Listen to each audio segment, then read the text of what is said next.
Straight ahead, Texas-sized battle. Two Republican heavyweights, Senator John Cornyn and Attorney General Ken Paxton, will fight it out for the U.S. Senate seat once held by Sam Houston.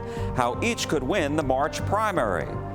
Whistleblower payout after a judge files a nearly $7 million judgment against the Texas Attorney General's office in the whistleblower case against Paxton. Taxpayers will likely have to pay, and lawmakers are sounding off. And pressing the pause button, Congresswoman Judgement Crockett and Senator Cornyn weigh in after President Trump pauses most of his reciprocal tariffs against other countries. Good Sunday morning to you. I'm Jack Fink. Get your fix for Texas politics. Eye on Politics starts now.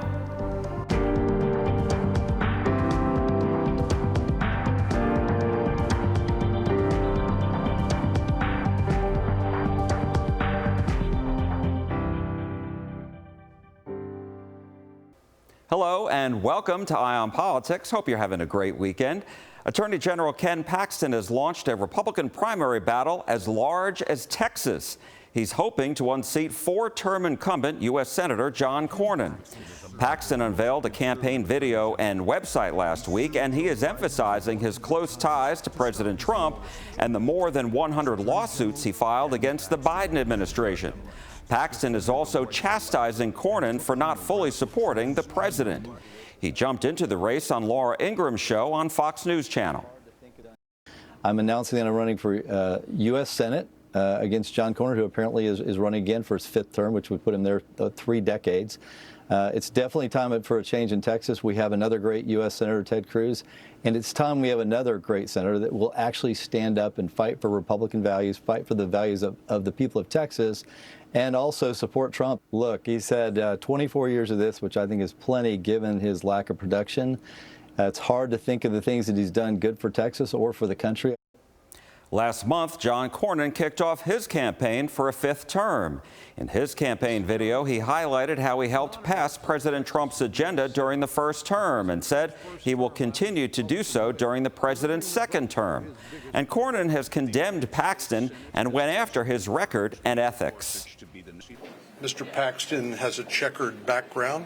He is a con man and a fraud. I'm proud of my record and, frankly, worked hard to help President Trump pass his agenda in his previous term with a 92% voting record with President Trump. So it's unclear to me exactly what is motivating Mr. Paxton other than vanity and personal ambition. Some high-profile Republicans in North Texas are already backing the candidates. They include former Texas Republican Party Chairman Matt Rinaldi, who is backing Paxton, who he's close with, and longtime former Fort Worth Mayor Betsy Price says she's supporting Cornyn. It's going to be a fight. It's going to be a hard-fought battle, and it's going to be one of the most interesting races we've had in politics in a while. I mean, you have Ken Paxton firmly representing the Trump wing of the Republican Party, who's going to have strong support among conservatives, and you have John Cornyn, who's been a senator in Texas for decades, who represents the Mitch McConnell wing of the Republican Party, and those two are going to battle it out. And if history's been any guide, I think the Trump wing of the party is going to come out victorious. Now, you're close to the Attorney General. Yes. And you are going to support him, right? You're going to endorse him? Absolutely. I'm endorsing the Attorney General. It's a no-brainer for, I think, any conservative in this race. I think John Cornyn's out of touch with everyday Texans and conservatives, and he doesn't represent the new Republican Party that Donald Trump is the leader of. Is this all going to come down to whether President Trump makes an endorsement in this or not? No, I hope he does endorse Ken Paxton. However, I think even if he doesn't make an endorsement, it's clear Ken Paxton is the Trump pick in this race. And John Cornyn's just out of touch with everyday Texans. Listen, I mean, we all saw that famous speech where John Cornyn was booed by the Republican convention of 5,000 to 10,000 people while he was giving his speech because he supported Biden's gun control bill. I was backstage with him that time, right before that speech, and I warned him. I said, Senator, I want to do everything I can to make this more comfortable. Do you want me to say something first? Do you want me to go out there? And he had no idea people were upset that he was joining with Biden to pass a gun control legislation. Now that legislation wasn't, how was that gun control? Because that's not how it was sold at all. Well, you were incentivizing states financially to pass red flag laws. That's certainly gun control legislation. You're financially incentivizing states to pass legislation that makes it easier to confiscate people's guns. I think most Republicans see that as gun control legislation. I think it's going to reflect in the vote. And you think he needs to answer for that? I absolutely do. And I think he needs to answer for why he was dismissive of a border wall. I think that he needs to answer as to why he puts the interest of Ukraine over the interest of the United States. And I think he needs to answer for why he is on Mitch McConnell's side on every single issue, and he's often opposed to Donald Trump. And I mean, he came out and he endorsed President Trump in 2024. You're saying that was too late. I'm not saying it's too late, I'm saying it's disingenuous. I think Senator Cornyn is very conservative. I think he's very reasonable. He's easy to work with. He gets what cities and counties and schools need. He gets what Texas needs. And we need that seniority. We need to be able to continue working with President Trump and then the next president that comes in, because it's a 6-year term. I just think Cornyn adds that anchor of stability and that conservative piece. We've lost so many of our House members and other people that Texas needs a senior senator. I was just going to ask you to expand on that, because that's one thing that Senator Cornyn is talking about. Why do you think that's so important up in Washington? I think it's critical. I mean, it's like any government organization. You need some young people coming in and learning the ropes. You need some who've been there a while. History is important. It's particularly important in Washington to have that background on governing and how it works and what's been done and what can be done. And I think Cornyn brings that to the table. You've heard Paxton talk about Cornyn, criticize Cornyn, saying he's been around, he's had 4 terms. He hasn't really done a good job of representing Texas. He doesn't share Texas's values. He hasn't been always very supportive of President Trump. What do you say to that? I say that's not right. I say Cornyn, the 10 years that I served, Senator Cornyn was always here. We could pick up the phone and call him. He was incredibly responsive. He has his team reach out to the local mayors and the county judges and the county commissioners on a regular basis. He is here in town. He'll be here, in fact, I think next week. He's very responsive to people. He's delivered an awful lot of things. He helped Trump on his first term, just as I did when Trump served his first time, and I was acutely aware that he was also helping him. You don't always agree on all pieces of platforms, but he's very conservative and he's delivered a lot. A lot of people are wondering if President Trump is going to make an endorsement, and if he does, would he endorse Paxton, and how much of an advantage that would give over Cornyn if he doesn't get it. Well, I don't know. It'll be interesting to see how that plays out. I certainly think he's got just as big a chance to endorse Cornyn as he does Paxton. Why? I think he knows Cornyn well, and he knows the bills he's carried. He had a record for voting for Trump's bills first session, and he'll do it again this time. And he was the highest vote for Trump in the Senate in his first term. We checked, and the NRA's most recent ratings give both Paxton and Cornyn an A+. The candidates will need to raise a lot of money to get their message out in this large state of ours. Analysts give Cornyn the advantage with fundraising, but they give Paxton the advantage when it comes to his support with the grassroots Republican primary voters. We spoke with SMU political science professor Matthew Wilson about how each candidate could win the GOP primary in March. I think that the fact that primaries tend to play to the more activist, more energized, more ideological base of a given political party definitely gives Paxton a leg up. I could easily see either candidate emerging, but I think Paxton feels pretty good about his chances of running this sort of insurgent campaign given the nature of the Texas Republican primary electorate. Right, and that's because those primary voters are more apt to actually vote. That's right, because the people who are likely to turn out in March in a party primary are the much more politically energized, politically activist folks. That means on the Republican side, they tend to be more conservative.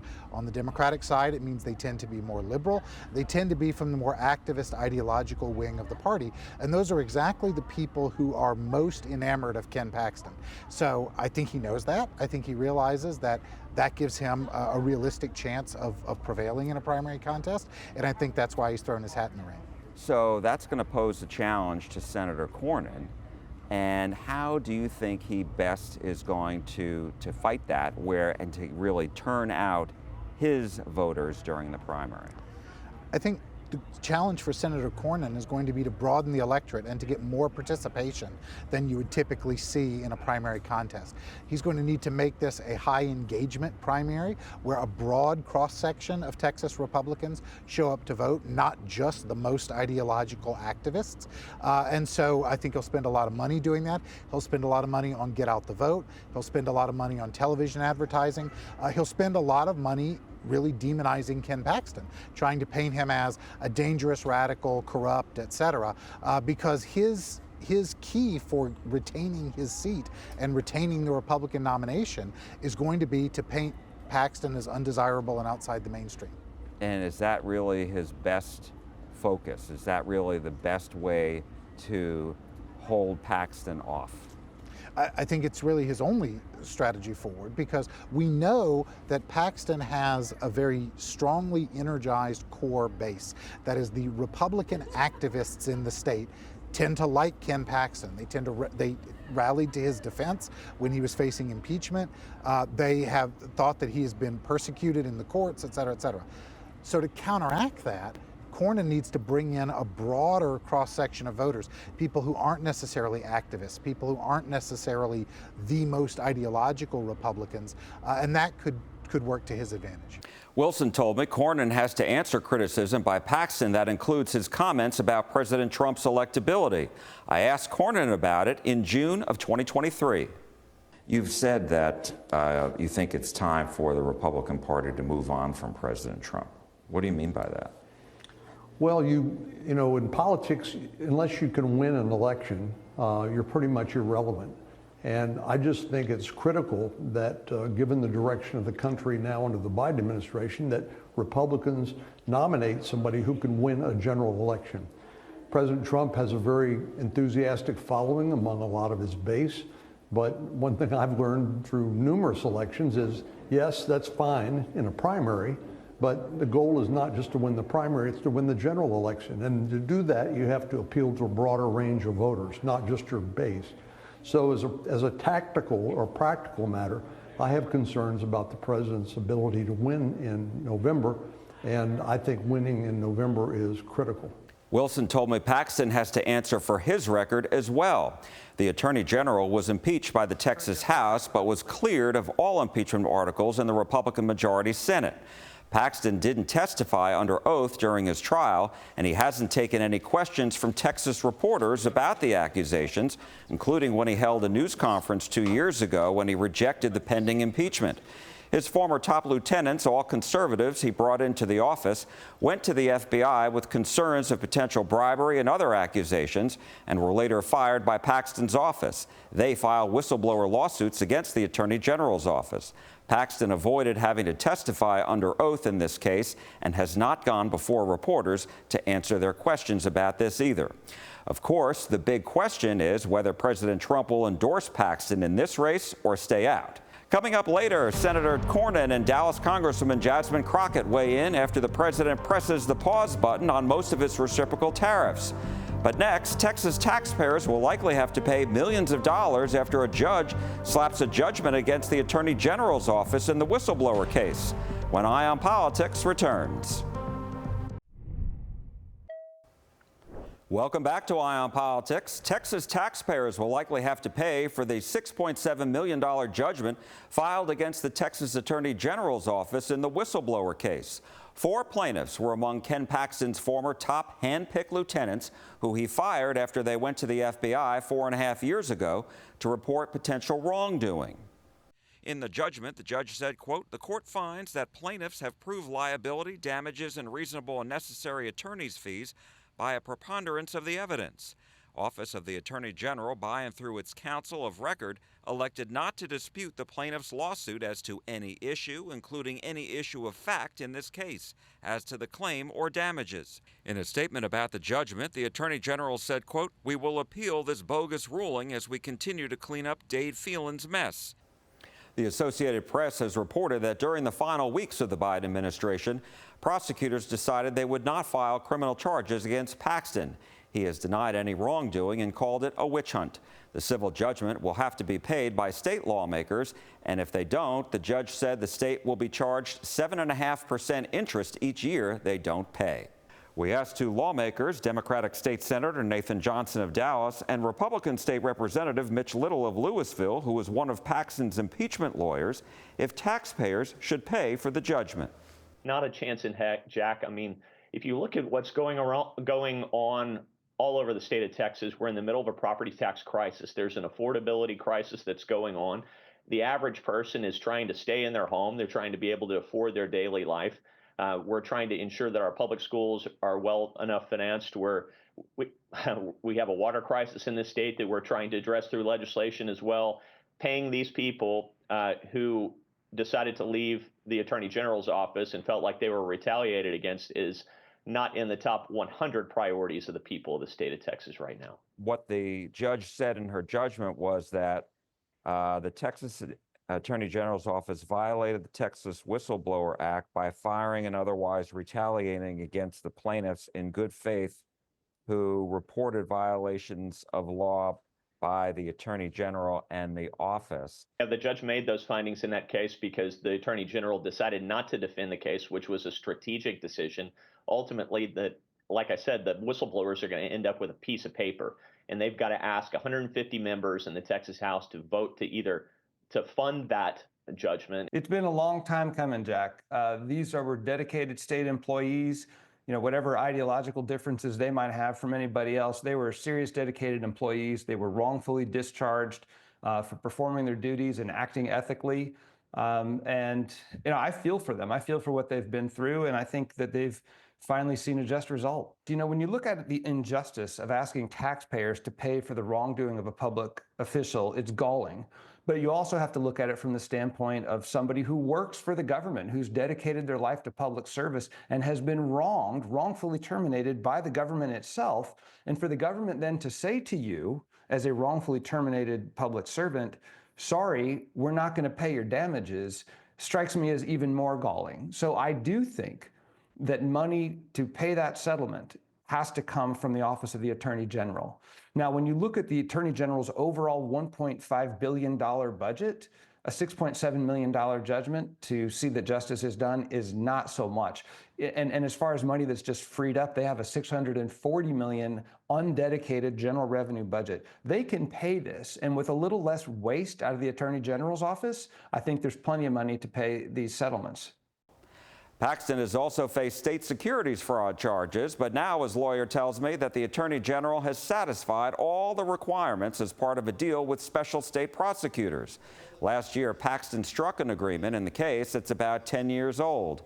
His attorney, Dan Cogdell, said Paxton paid more than $270,000 in restitution to the victims and performed 100 hours of community service. Up next, what Texas lawmakers are saying about President Trump hitting the pause button on most reciprocal tariffs against other countries. When Eye on Politics comes right back. Another wild week in the financial markets when it comes to President Trump's tariffs. Last week, he suddenly pressed the pause button and increased tariffs on goods from China. Sarah Jenkins explains in this week's brief. On Wednesday, President Trump announced a 90-day pause on most of his new tariffs and lowered the White House's reciprocal tariff rate to 10%, excluding China, whose import duties he upped to 145%. For the Trump administration, these tariffs are meant to pressure other nations into more favorable trade deals and push American businesses to invest more in domestic manufacturing and boost economic growth. President Trump argues that global tariffs have given an unfair advantage to some countries. Another goal of tariffs is to generate federal revenue, funds the president will likely need to offset additional tax cuts he promised to Americans and to corporations. Critics and some economic experts say Trump's reciprocal tariffs will raise prices on the average consumer, slow economic growth, and trigger a recession. Proponents say Trump's reciprocal tariffs could help protect critical U.S. industries and U.S. workers from unfair foreign competition. Thanks, Sarah. The president's decision to pause many of his tariffs and his trade policies in general have certainly sparked a lot of comments and controversy. Senator Cornyn and Dallas Congresswoman Judgement Crockett weighed in. He got everybody's attention, and all these countries are coming to the table to negotiate. Ultimately, I think the goal should be zero tariffs, especially between friends and allies. And I think the enhanced tariffs against China were entirely warranted. We are clearly on a roller coaster, and it's not just those of us in the United States, it's our friends and our enemies, and obviously it is also the markets. I can't keep up with which way he is going when it comes to his strategy over the tariffs. Crockett spoke with CBS News Chief Washington correspondent Major Garrett on CBS News 24/7, America Decides.